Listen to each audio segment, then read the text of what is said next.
আর মাত্র 24 ঘন্টা আছে। 24 ঘন্টা পর কি হতে চলছে সেটা আপনারা একবার ভাবুন। সেটা নিয়ে আজকে বিস্তারিত কথা বলবো যে আগামীকাল 24 ঘন্টা পর কি ঝড়টা আসবে, 6:30টার সময় কি ঝড়টা আসবে। এই ঝড় দেখার জন্য গ্লোবালি যত বাংলাদেশি ভাষা আসে, বাঙালি ছাড়াও যে অন্য অন্য দেশে অন্য অন্য রাষ্ট্রে যারা আছে সবাই তাকিয়ে আছে যে মেগাস্টার শাকিব খানের অভিনীত বরবাদের টিজার কখন আসবে, কখন এই 24 ঘন্টা হবে, কখন আপনাদের সামনে এই বরবাদ নিয়ে কথা বলবো, সেটা নিয়ে কত আশা আকাঙ্ক্ষা প্রত্যাশা সব কিছু নিয়ে আজকে ওভারঅল কথা বলবো। যে আরও মিশা সদাগর কী বলছে সেটা নিয়ে হালকা একটু টাচ দিয়ে যাবো। এই ভিডিওটা পুরো বাড়াবো আর একটা ভিডিওতে। যাই হোক, মূল কথায় আমরা আসি যে বরবাদ ফাইনালি শাকিব খানের নেক্সট দরদের পর আবারও একটা ব্লকবাস্টার রোলিং, তুফানের পর তুফানের মতন একটা আর একটা কোয়ালিটিফুল ছবি আসতে যাচ্ছে আপনার পাশের সিনেমা হলে।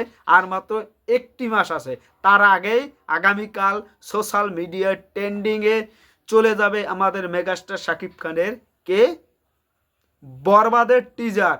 এই টিজার আসার পর আপনারা সবাই শুধু ইউটিউব ফেসবুক সব জায়গায় দেখতে পারবেন যে কি ঝড়টা চলতে থাকে। সো এত এত কন্টেন্ট ক্রিয়েটাররা বরবাদের টিজারে নিয়ে রিভিউ, এই রিভিউ ওই রিভিউ, এই ভালো হয়েছে এই খারাপ হয়েছে, এইগুলো নিয়েই আগামীকাল ট্রেন্ডিংয়ে থাকবে, গ্লোবালি ট্রেন্ডিংয়ে থাকবে।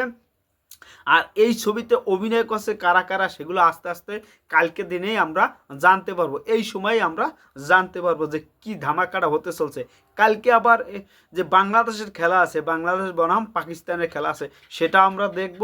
সেইটা দেখতে দেখতেই আমাদের বরবাদে ঝটকা লেগে যাবে, আমাদের অন্তরে বরবাদ হয়ে যাবে, সবাই বরবাদ করে দেবে আগামীকাল যে বরবাদটা আসবে।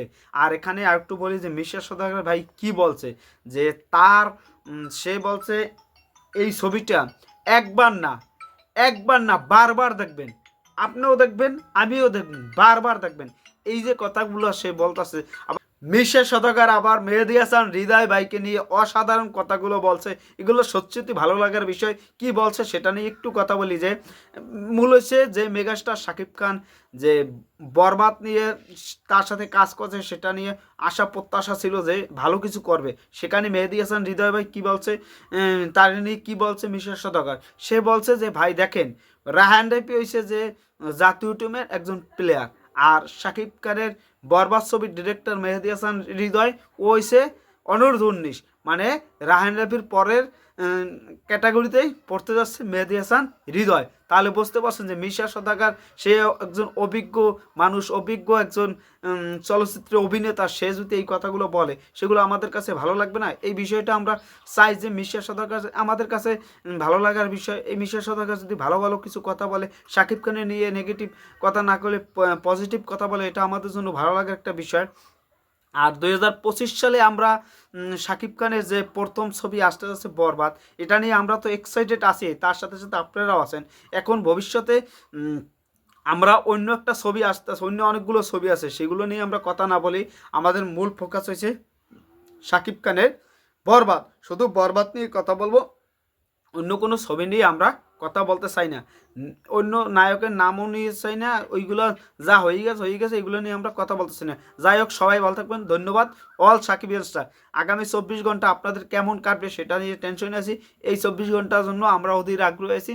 খেলা সবে শুরু, সময়ের অপেক্ষা, শুধু সময়, এখন শুধু অপেক্ষা করুন। যাই হোক, সবাই ভালো থাকবেন, ধন্যবাদ। অল সাকিবিয়ানসরা, সবাই এখন একটাই কাজ, যে এই ভিডিওটা দেখার পর আপনারা কমেন্ট করে জানাবেন আপনাদের মতামত, যে 24 ঘন্টা কেমন কাটবে সেটা আপনারা কমেন্টে জানান। আর এই ভিডিওটা সম্পূর্ণ শেয়ার করে দেন সাকিবিয়ানদের কাছে। সবাই ভালো থাকবেন, ধন্যবাদ। অল সাকিবিয়ানসরা, খেলা হবে বরবাদ ছাড়া কোনো আওয়াজ হবে না। একটাই কথা আমি ভিডিওর মাঝে বলি, লাস্টে বলি, সব সময় বলি।